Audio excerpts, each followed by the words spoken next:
Welcome back to the Colorado Springs Business Podcast. My name is Andrew Hasley, and I am the host of the show. Today, we are sponsored by Vehement Visuals, which is my video production company. We do videos for businesses. We really help tell their story, and we also help make video strategies for their company, ones that are designed to get results, not just making a pretty video. Yes, we do that, but we want the work we do with any business to help that business succeed. And that's the goal. Yeah. And that's Vehement Visuals, and vehementvisuals.com. You can check it out there. And the next sponsor is actually the Colorado Springs Business Podcast. If you'd like me to read a 15-second to 1-minute ad similar to the one you're listening now at the beginning of every episode, then we can make that happen. So reach out to COS Business Podcast at gmail.com to figure out that. There's probably a better sentence I could put right there, but I couldn't think of it. But so the last promotion is actually the podcast Patreon account.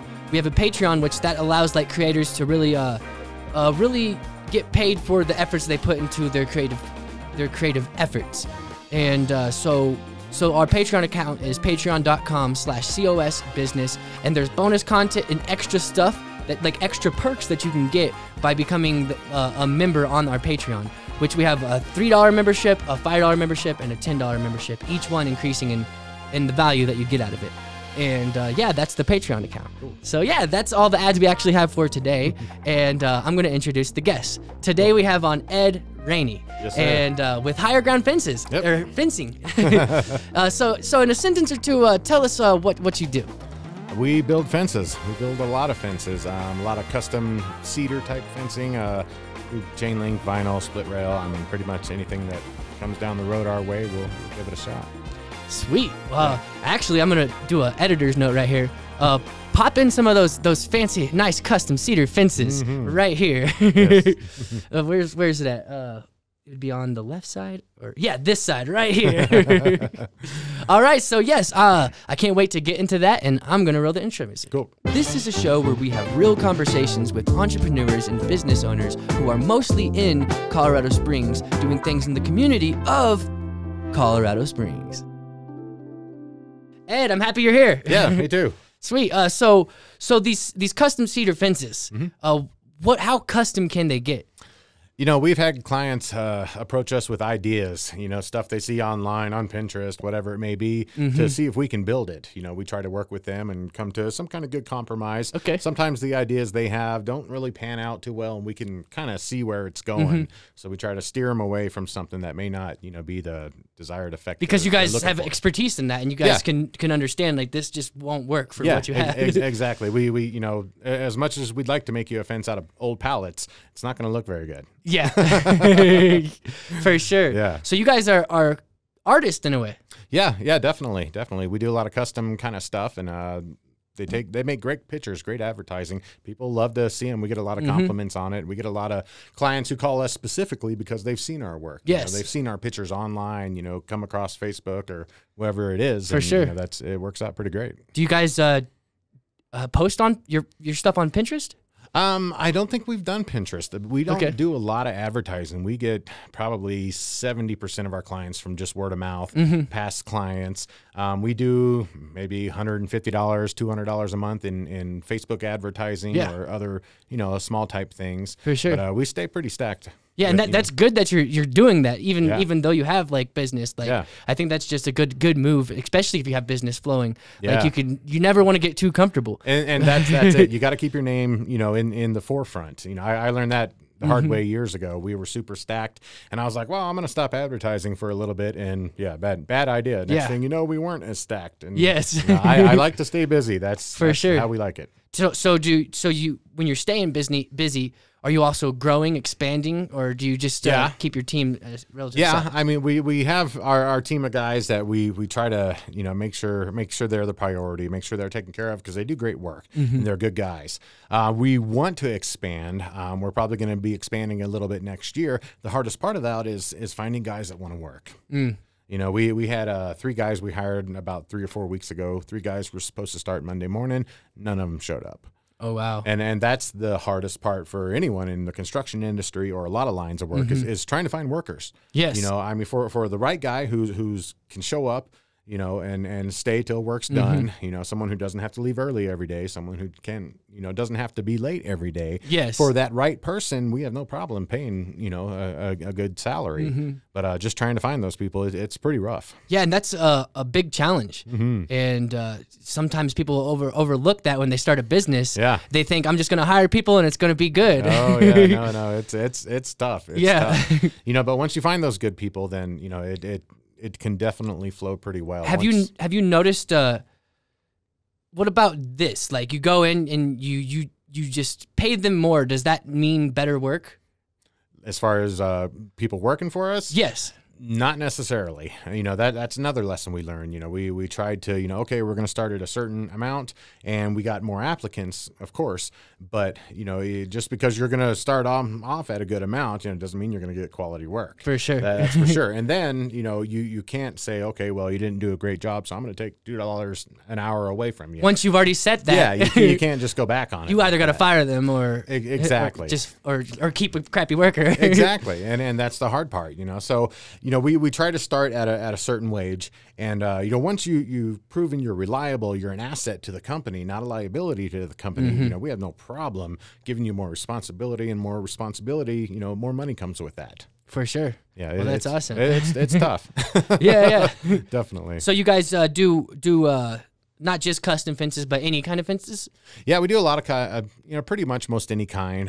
There's a few that we don't do, you know, big, gigantic, you know, commercial type stuff. You know, you're not going to build the wall? Yeah, we're not going to build the wall as much as I would love to, believe me. If it was a cedar wall, yeah, we'd be all about it. But we just don't have the heavy equipment to do some of those crazy projects. For sure. But eventually, we'd like to get there. Yeah. Well, nice. Yeah. So what is some of the main needs your clients have that you've noticed?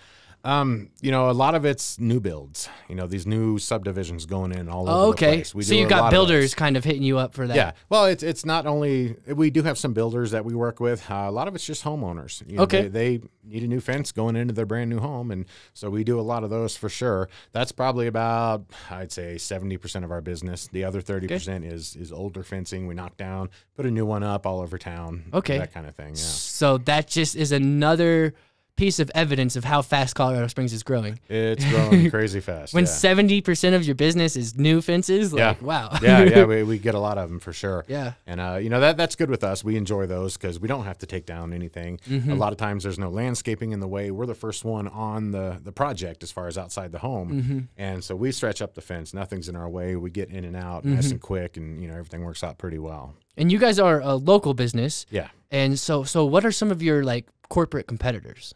There's, you know, the big guys, Taylor Fencing, you know, people like that, Split Rail Fence out of Denver. You know, those are the big guys. We can't really compete with them. I mean, they're monstrous. Well, how do you compete with them? You know, we usually have a better price. You know, with all that corporate stuff comes the corporate bills also, and they got to pay their bills, so they're going to be more than the average fence guy. You know, so we try to stay competitive. We're not the cheapest in town by any means, but we're definitely not the most expensive. But you know, I like to tell clients we do a lot of things that other fence companies don't tend to do, as far as we return phone calls. Yes. You know, if you text us, we text back. You know, if you email us, we email you back. We do what we say we're going to do. And if for some reason we can't, you know, if I tell you, hey, I'm going to be there at 10 o'clock, if I'm running late, then I'll let you know. And that's the biggest thing we get. You know, we have great communication with our clients, and that's the biggest key to any business. If you don't have good communication skills, you're probably not going to make it. Yeah. So how long have you guys been in business? About 16 years now. Actually, yeah. About 15 years or so. I originally started the company years ago, and it was Higher Grounds Irrigation. Okay. I worked for a company here in town doing sprinkler systems, commercial stuff, and all that. And then, you know, I had my first daughter, and I needed a change, needed to make more money, and you needed to provide. Yeah, exactly. So I just, you know, started out on my own, and it was pretty rough at first. A lot of learning, definitely a lot of learning. And we started doing fencing, you know, along the road there. And about 2 or 3 years ago, we had to make a choice. what's it going to be, fencing or sprinklers? And we had to go with fencing, just because I couldn't find anyone to do sprinkler work. Oh, wow. It's a pretty specialized kind of thing. A lot of people think, oh, it's just sprinklers. But, I mean, it's plumbing, it's electrical. There's so much stuff. I knew someone who owns a sod company, and a lot of sod companies, that's actually part of what they do as well. Yeah, yeah. It plays a little bit better than mixing with fences, because you're putting down the sod. Exactly. Yeah. But we were so stacked with sprinkler work. Come in the fall when sprinklers are blown out, we'd be doing 500-600 of those. Oh, wow. And just I'd be working 7 days a week, all day long. And it just got to the point where I had to make a choice, one or the other. So we just dove headfirst into fencing, and here we are, and that's our main gig now, and it's working out pretty well. Yeah. So how did you did you just cut that business, or did you give it to someone else? No, we sold it. Okay, nice. Yeah, we sold it. It actually went to a good buddy of mine. He was one of the managers for one of my main suppliers for our irrigation parts, and he'd been thinking about doing his own thing for a while. Nice. And we got to know each other pretty well, and I told him, I was like, look, man, I can't do it anymore. I'm looking to sell. And, I talked to about 6 different outfits in town who were looking to buy me out, and I had to go with my conscience. I couldn't just do it for the money. I need to make sure my clients were taken care of by someone who would do what they say they're going to do. Yeah. And a lot of these landscape outfits who wanted to buy me out, I looked into them, And it's probably a huge opportunity for the guy as well. Yeah, it is. It is. I mean, you're taking on, a couple thousand clients, Wow. and a lot of responsibility goes with that. Yes. And, so a lot of these companies I looked into, and they had bad reviews, or, they just didn't rub me the right way or whatnot. So I finally settled on this guy, Steve Handy with Rocky Peak Irrigation. That's his name. Okay. Yeah. So, and he still runs it? Yeah, he's still going. Yeah. He's still going. We'll probably have to get him on the show then. Yeah, he's a good guy. He knows what he's doing. And I felt super comfortable going with him because I knew he would be able to take care of my clients the way I do. Yeah. So how long was it until you realized you needed to sell it? Probably about 4 years after we started doing fencing. Okay. Because we were doing a lot of sprinkler system installs and, of course, repairs, all day long. And, the fences came along, and, it was like, with fencing, I can keep more people employed. We can, grow the company faster. Just so you still kept it for 4 years, even after doing the fencing? Yeah. Okay. Yeah. So, I mean, I started doing that, and it was kind of half and half. We did a fence, this week, these few days, then we did a sprinkler system, and we were kind of rolling like that for a little bit. But soon the fencing just started dominating everything. We'd get so many calls. Sometimes we'll do 30, 40 fence estimates a week. Oh, wow. And it just depends. We're always booked out, at least 2 to 3 months at all times. I think we got 5.5 months out this year. And it's, we have people that are willing to wait. They're wanting a new fence, and they're willing to wait. 5 months. Yeah, that's crazy. Yeah, they're willing to wait 5 months, for us to do their project. That's pretty awesome. We're pretty honored to have people like that, that are willing to wait for quality work. Yeah. Because they could get it done, next week by, whoever it may be. For sure. But some people do that, and then they call us back later to go repair it, or, whatever it may be. There's a lot of scoundrels out there. For sure. Especially in the construction business. Yeah. And that's what you guys are, essentially. Yeah, absolutely. All right. Yeah. That's the reason we also, we created the 719 contractors page. Okay. Yeah, that's another page on Facebook that we run. Lots of great contractors on there. It's a good resource for homeowners. If you need a project, whatever it may be, go on there, post about it. And a lot of great contractors will respond with their information. We make them comment with their company information. It can't be like, oh, my friend, Chris does this or that. It has to be, my friend, here's his name, here's his information of the company. So whoever is going to be hired, the customer can look them up, look into them, Google them, whatever it may be, to kind of feel a little bit better about giving them the business. Is that a Facebook page or a group? It's a Facebook group, I guess. It's probably a group, because that would work. That would work better for a group. Because Facebook pages, they kind of limit the number of people that see it. Yeah. It's it might be a group. That's a great question. Yeah. It's most likely a group. If it's that kind of community experience, then it's probably a group. So it's 719 contractors. 719 contractors. Okay. We try to be pretty strict about who we let on there. Okay. Also, if we get a complaint from someone about a contractor who ripped them off or whatever, we do make them provide us proof.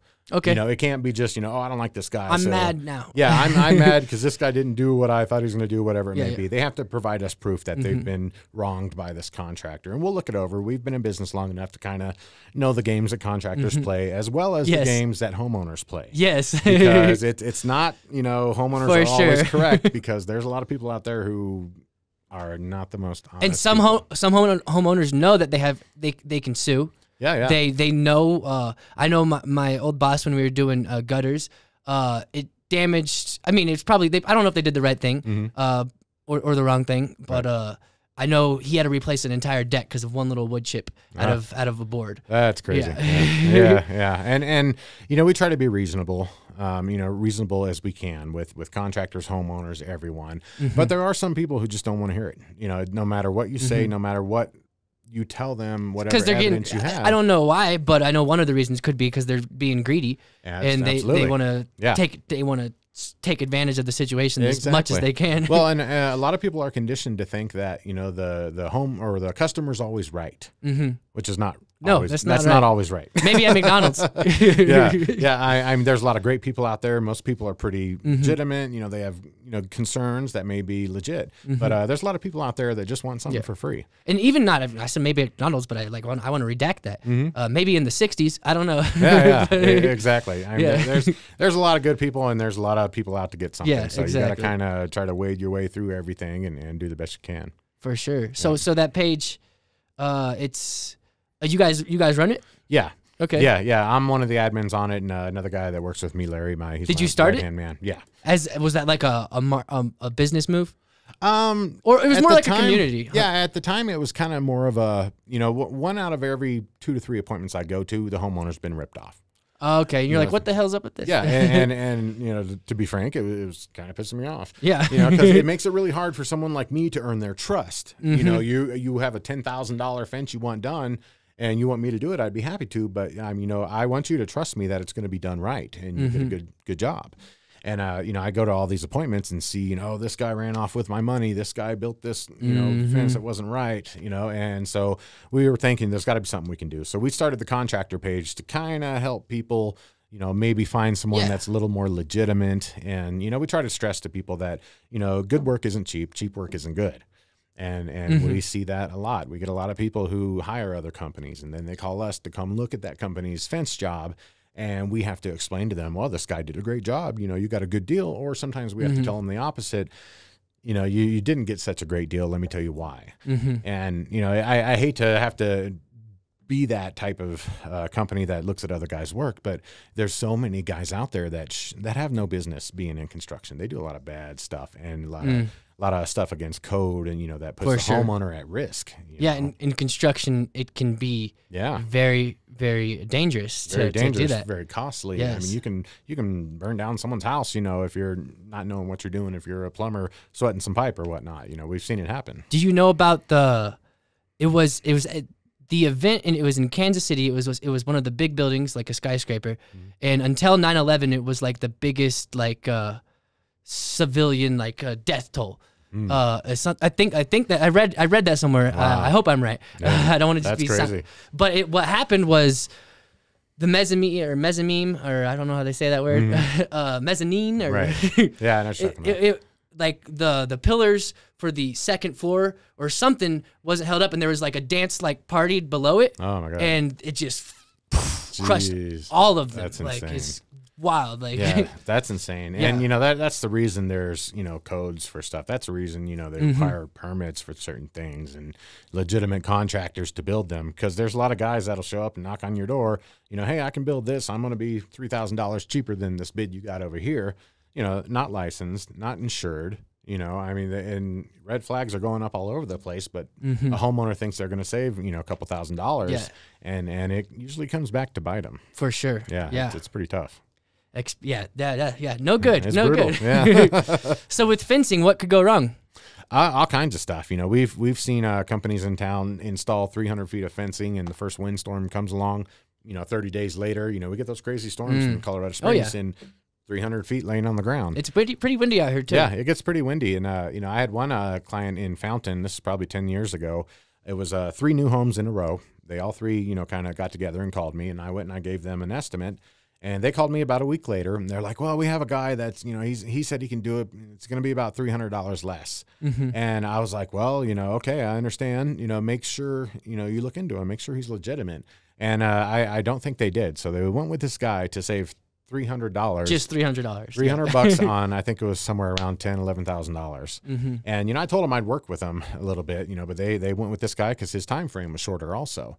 We were booked out. So this guy said he could start in about a week. And sure enough, the first windstorm came and every single bit of it was laying on the ground. And, he only put the post in the ground, maybe a foot, sprinkled a little concrete. About 30 inches is where you want to be. 24 to 30 inches is kind of where you want to be for a 6-foot fence. Okay. Anything above that, it just, gets more and more. You just got to know the math and understand that. You got to have the proper footing in there. You got to have, a lot and of I'm sure there's certain, I know for a lot of industries, there's associations. Is there a fence association? There is. For standardizing everything, kind of? Yeah, there is. They have like a big convention type thing. I think last year it was in Tennessee, if I'm right. I don't know. We haven't been there. I love how so many industries have these conventions. Like, I'm going to a fence convention. Like, and like someone who's passionate and has a business, that's awesome. But from an outsider, it's like, a fence convention? Seems weird. Yeah, no, there's a lot of good stuff out there. The latest and greatest in the industry. We have a steel fence post design that we actually filed a patent for about 3 months ago. We found someone to make them, here in the United States, and COVID came along and put a halt to pretty much all that. So that's kind of on the back burner now. The permit or the patent has been filed, so maybe in the next year or so we're going to try to go forward with that. And it's a great steel fence post. It's really strong, awesome. And there's not a lot of options when it comes to steel fence posts. As far as privacy fencing. And there's one company, Postmaster. And they have their steel fence post. It's a great product, and they're about the only game in town. So the price just steadily goes up every year. It gets higher and higher. And so with our price point that ours will be at, we'll be able to offer a great product at a cheaper price, which will be just as strong, if not a little bit stronger. That's good old American capitalism. Absolutely. Gotta love America. Yeah. So I had a carpet cleaner owner on the show, and he went to school for engineering, and he actually has a patent in the industry as well. Cool. And it's like a thing for they have these things that go around the doors to kind of protect the edges, right? As the equipment goes through, right? And he did something that was spring loaded, because when it's on stairs, they kind of just fall, right? They kind of just topple when you're going a corner around the stairs. And so he has this thing that's he created this thing that's spring loaded, and it just attaches onto it. And that's all it takes. He said he had it, and he was running it and having them made and selling them, but he said it was just too much of a hassle, and he eventually ended up selling it, and he collects royalties. He collects $5 off of, or something like that, off of everyone that sells. Yeah, and that's where we might be going, once we kind of get into that a little more. Yeah. We've looked into, licensing and all that good stuff, so once we kind of go down that road, even if we just, offer them to our clients alone, it should be pretty beneficial, and it'll be definitely a better product for the client, long lasting, for sure. And should be nice and strong. Awesome. Yeah. I was just thinking about some things that could go wrong with the fence that's not installed properly. Say you have a couple pit bulls, and you trusted someone to build a fence. They get out and they go injure a kid, they go, seen it. Yeah, seen that happen for sure. There's a lot of guys who they don't attach the slats right. They use smooth shank nails or whatever it may be, and if your slats are on this side of the fence and your dog's pushing at it this way, sooner or later they're gonna get it off if it's not secured properly. And we've seen dogs get out. We've chased dogs down the street that have gotten out of neighbors' fences. It can definitely be an issue for sure. Definitely. Yeah. And I said pit bulls. I don't want to piss anyone off. Pit bulls aren't violent, blah, blah, blah. But I have a couple pit bulls myself in Kansas City. My brother's dogs, actually. So, I mean, I was just saying pit bull because it's when you imagine a dog breaking through a fence. So. Yeah. No, pit bulls, they're nice dogs, man. It's how they're raised. It's how they're raised. Just I mean, they can have a different temperament. Based on how they're raised, though. Exactly. I have a little min pin at home. She's 8 pounds, and she kills anything that comes in the yard. She's probably more dangerous than my neighbor's pit bulls. For sure. And she's like this. She's a tiny little dog. She's cool. Yeah. Cool, man. So what do you think have been some of your biggest successes with this business? Probably just growing in general, and a lot of our clients are law enforcement. a lot of military clients, stuff like that. So we offer discounts for military law enforcement type people. You know, I come from a background of law enforcement. My dad was a cop. Larry, my right-hand man, you know, his brother is undersheriff for Alamosa County. His other brother's chief of police. And so we have a lot of law enforcement clientele. And they come to us because, A, they know they can trust us. They know they'll get a good job done. And especially in their profession, you know, it's not the best time for them. So for them to have someone they can trust at their home, you know, that kind of weighs pretty big with us. And we definitely enjoy helping those guys out. Okay, cool. Yeah. Mm-hmm. So anything specifically that you'd like to promote today? I would say our cedar privacy fence, you know, our custom stuff, you know, the real nice rail-less type fencing or lattice tops, stuff like that. You know, they've become pretty popular lately. It's a good investment for your home as well. You know, say you spend, you know, $10,000 on a fence, you go to sell your house in 2 months, you know, you can double that and you'll get it back in it all day long. You know, and you know, a fence is like anything else in your home. It requires maintenance, you know, water sealing it, painting it, whatever it may be to make it last.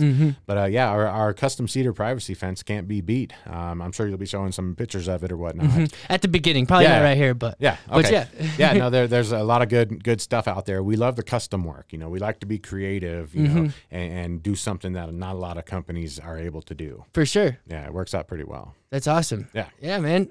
So yeah, I guess we can start wrapping up the show. Cool. If there's anything else you'd like to cover, then we can do that. But I think we've covered pretty much everything. yeah, I think that works out. Just look for us on Facebook, our Facebook page. That's our main source.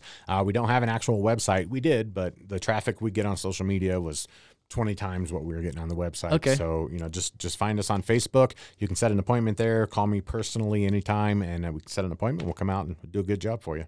All right. Sounds good, man. Cool. Well, this has been the Colorado Springs Business Podcast, and we'll see you guys on the next episode. Thank you.